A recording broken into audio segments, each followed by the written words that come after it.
கோயில் தான் உன்னுடைய வகுப்பை நான் அட்டன் செய்து கொண்டிருக்கிறேன். சாந்தாமணி இச பூமரங் என பூமரங்காக்கி உட்கார்ந்து வச்சுட்டானுங்க. எவ்வளவு கொடுமை! ஆசிரியர்களுக்கு மரியாதை இல்ல, வீட்டுல பெரியவங்களுக்கு மரியாதை இல்ல, அப்புறம் என்ன இந்த முதல்ல நான் கேட்கிறேன்.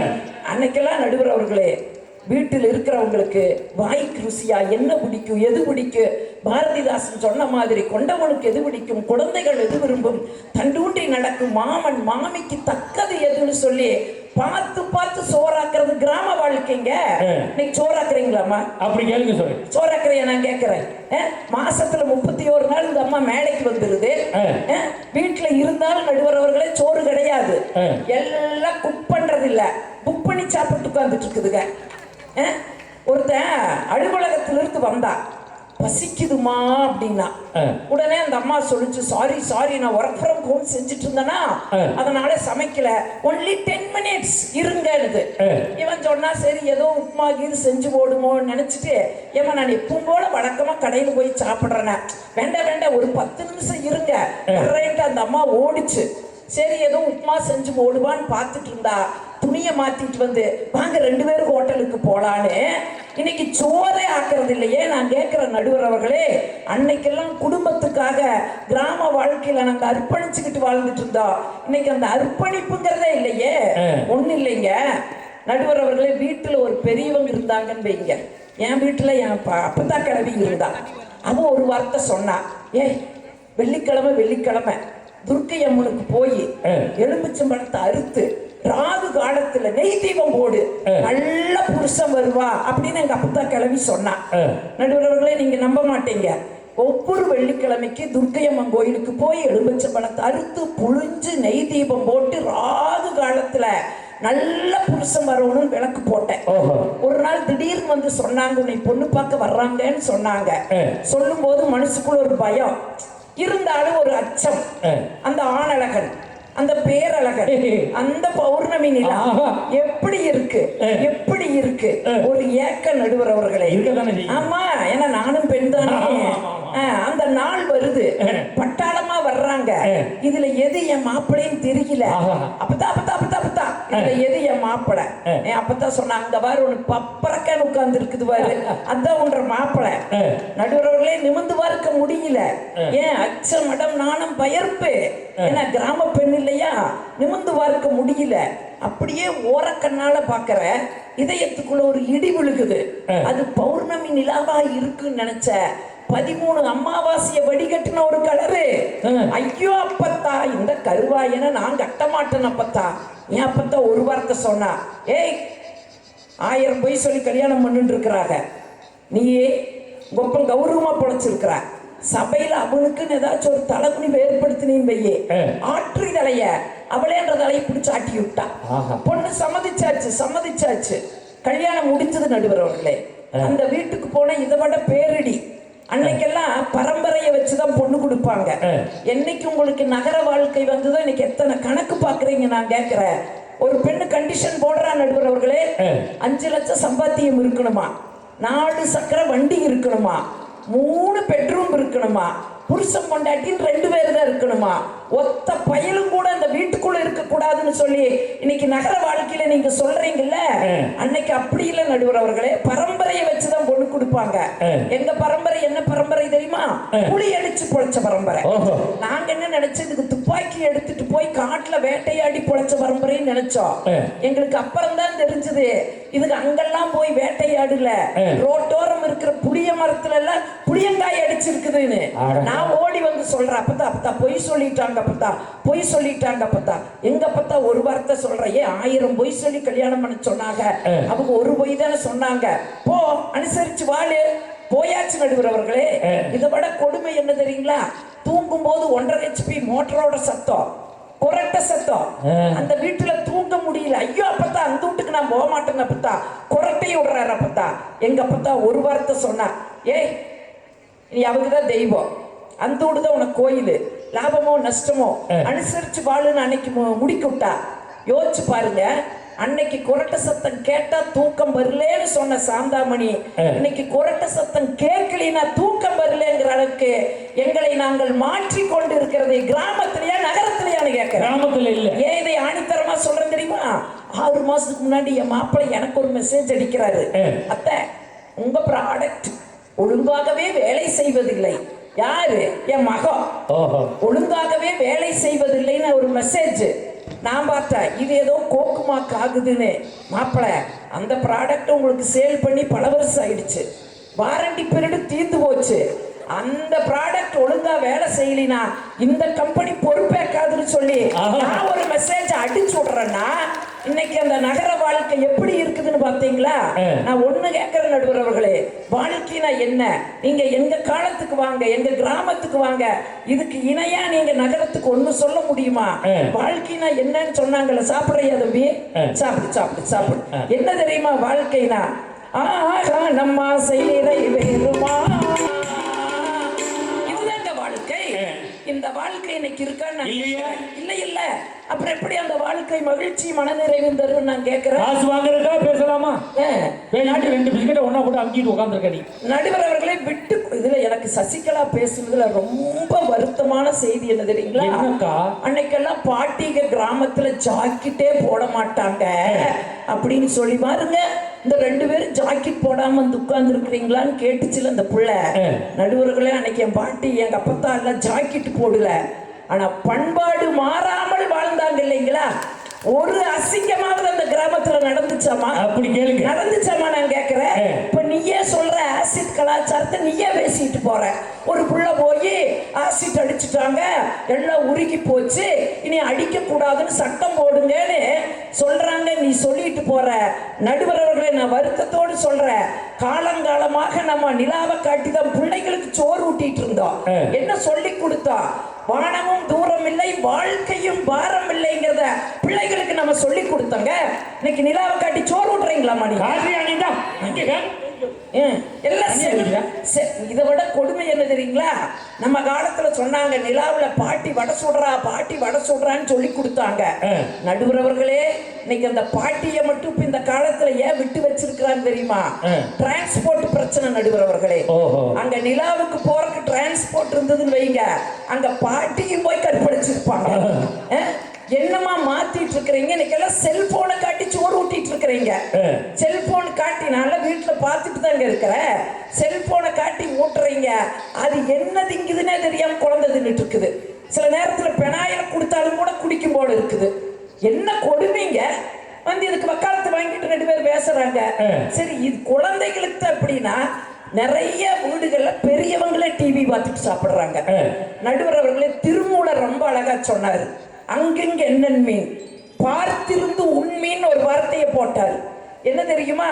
நம்ம சாப்பிடும் போது நம்முடைய கண்களால் அந்த சாப்பாட்டை பார்த்துட்டு சாப்பிடணுமா? ஏன் தெரியுமா?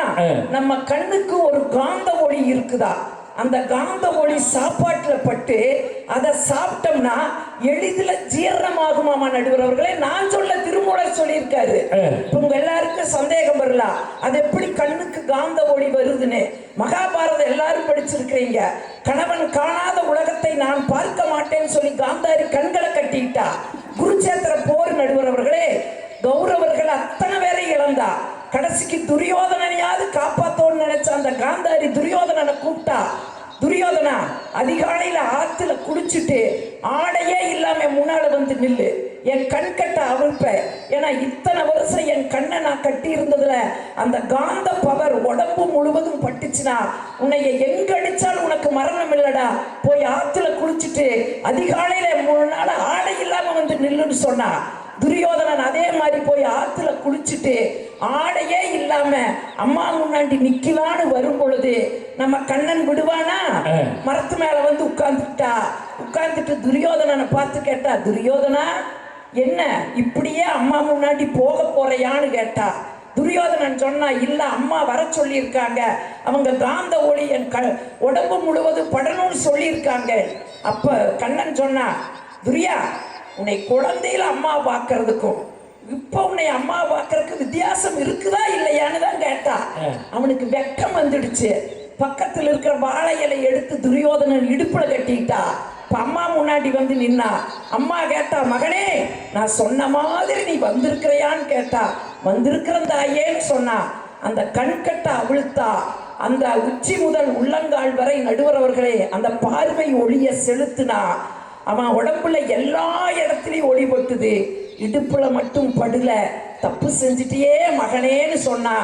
இதத்தான் ஆதாரமா வச்சு குருச்சேத்திரத்துல பீமன் கட்ட கண்ணன் சொன்னா, கண்ணா துரியோதனனுடைய தொடைய பார்த்து அடியிடா, அவன் சாவான்னு சொன்னா.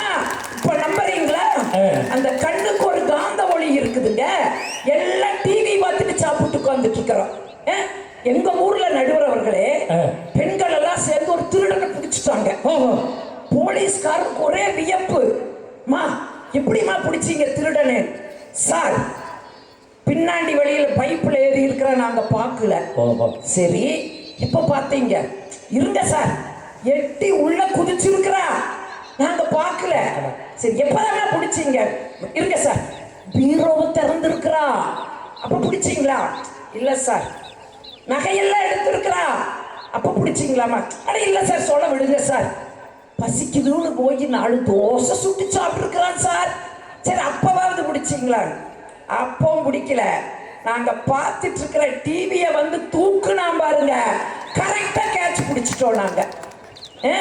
நான் கேட்கிறேன், இதுக்கு பேரு மகிழ்ச்சி. மகிழ்ச்சி. அப்படிதான் எங்க ஊர்ல 4 பொம்பளைய சேர்ந்து ஒரு கோழி டாக்டரை கைது பண்ணிடுச்சு, பிடிச்சி. எப்படிமா பிடிச்சேன்னு கேட்குறேன். சார் என் புருஷனை வயிற்று ஆப்ரேஷன் பண்ணுறக்காக கொண்டு போனோம். ஆப்ரேஷன் பண்ணி கையில் போட்டுவிட்டு ஒரு சொம்பு நிறைய தண்ணியை கொடுத்து குடிக்க சொன்னான். யாயான்னு கேட்டான். எங்கேயாவது ஒழுகுதான்னு பார்ப்போம் அப்படின்னா. இவன் தாண்டா கோழி டாக்டர் பிடிச்சா. அவன் யாரான்னு பார்த்தா சைக்கிளுக்கு 10 ஓட்டிக்கிட்டு தவிர இந்த வேலையை போய் பார்த்துக்கிட்டு இருக்காச்சா. யோசிச்சு பாருங்க. நான் இன்னொன்னுக்கு சொல்றேன் நடுவர் அவர்களே. அன்னைக்கெல்லாம் வீட்டு சண்டை இன்னைக்கும் இருக்குது, அன்னைக்கும் இருக்குது. வீட்டுக்கு வீடு வாசப்படி. மூக்குன்னு இருந்தா சளி பிடிக்கும், சட்டி வாணின்னு இருந்தா முட்டு. இது அன்னை கிராமத்திலயும் இருக்குது, நகரத்திலயும் இருக்குது. ஆனா என்ன வேறுபாடு தெரியுமா நடுவர் அவர்களே? கிராமத்துல சண்டை வந்து வீட்டுக்காரர் அம்மா அதுல ஒரு அறை அரைஞ்சிட்டாருன்னு வைங்க, அந்த அம்மா அன்னைக்கு சோறாக்காது. இப்படி அடிச்சுட்டியா அப்படியா இப்படியான்னு ரகலை பண்ணிட்டு அன்னைக்கு அந்த அம்மா சோறாக்காது. இவரும் பாப்பாரு, ஆக்கலையா வயலுக்கு கிளம்பி போயிருவாரு. மத்தியானம் ஆக அந்த அம்மாளுக்கு மனசு தாங்காது. ஐயோ பசி தாங்காத மனுஷன் அப்படின்னு என்ன பண்ணு, எந்திரிச்சு சோத்தாக்கி வச்சுட்டு பிள்ளைகிட்ட சொல்லிட்டு போய் ஒப்ப வந்தா சாப்பிட சொல்லிட்டு போய் படுத்துக்கு. இவர் வருவாரு. வந்ததையும் அந்த புள்ள கூப்பிடு, அப்பா வாங்கப்பா சாப்பிடுங்கப்பான்னு. உடனே அப்பா கேட்பாரு, அம்மா சாப்பிட்டாளான்னு. இல்லப்பான்னு. கண்ணு எனக்கு வேண்டாம், நீங்க சாப்பிட்டு படுங்கன்ட்டு அப்பா போவாரு. ஆனா அந்த பெண் பிள்ளை ஓடி போய் அப்பா கையை பிடிச்சி, அப்பா வாங்கப்பா நான் சோறு போடுறேன் பாப்பா, நான் சோறு போடுறேன் பாப்பான்னு கையை பிடிச்சி கூப்பிட்டு வந்து உட்கார வச்சு ஒரு தட்டத்தை எடுத்து அந்த பிஞ்சு கையில சாப்பாடு எடுத்து போட்டு குழம்பு எடுத்து ஊத்தி அப்படியே பிசைஞ்சு சாப்பிடுப்பா சாப்பிடுப்பான்னு அந்த அப்பாவுக்கு ஊட்டி விடும்போது நடுவர் அவர்களே ஒவ்வொரு தந்தையும் நினைப்பார்கள், அம்மா என் அம்மா செத்துட்டான்னு நினைச்சனம்மா. இல்ல சாமி, உன்ற வடிவில என்ற தாய் இருக்கிறா, என் குல தெய்வமே நீதான் சொல்லி கிராம வாழ்க்கையில சொல்லுவாங்களா? இன்னைக்கு பார்த்து பார்த்து பார்த்து அடிக்கல, வருத்தமா இருக்குது. நம்பி இல்ல இப்படி எல்லாம் பேசக்கூடாது. உண்மைதான் உண்மைதான். நீங்க வருவீங்கன்னு எதிர்பார்க்காம வந்து உட்காந்துருச்சீங்க. அதுவும் பக்கத்துல வந்து நிற்பீங்க, அது எதிர்பார்க்கல. அந்த பிஸ்கட்டை பாதி முருகனதை உள்ள வச்சு உட்காந்துருக்கு. தள்ளியே நின்னுக்கிறேன். நான் இன்னைக்கு கேட்கிறேன், அதே வீடுதான், அதே சண்டைதான். நடுவர் அவர்களே, இன்னைக்கு 4 பேர் குடும்பத்துல இருந்தா 4 பேர் கையிலே ஆண்ட்ராய்டு போன் இருக்குது. அன்னைக்கு பிள்ளைகள் ஊடலை தீர்க்கக்கூடிய மருந்தாக கிராமத்துல பிள்ளைகள் இருந்தாங்க. இன்னைக்கு இதே சண்டை நகர வாழ்க்கையில ஒவ்வொன்றும் ஒவ்வொரு ரூம்ல இருக்குது. அது வாட்டுக்கு ஆர்டர் பண்ணுதுங்க, வாங்குதுங்க, திங்குதுங்க, அது வாட்டு கிளம்பி போயிருதுங்க.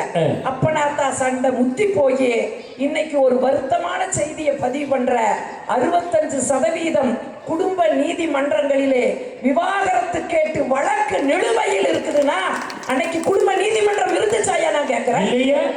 அன்னைக்கு வீட்டில் இருக்கிற பெரியவங்களே அட இருக்கு, சண்டைனா இருக்கு, அட போ இதுக்கெல்லாம் போய் ஒரு நியாயமான்னு பெரியவங்க நியாயம் பேசி தீர்த்து வைப்பாங்க. இன்னைக்கு எல்லாம் நீதிமன்றத்தை நாடி போய் உட்கார்ந்து இருக்குதுன்னா இந்த வாழ்க்கை மகிழ்ச்சியா அப்படிங்கறதாங்க என்னுடைய கேள்வி. அருமையா என் அணியில சொன்னானே என்ற கொழுந்தனாரு அன்னைக்கு 10க்கு 10 ஒரே அறையில தாங்க வாழ்ந்த கிராமத்துல.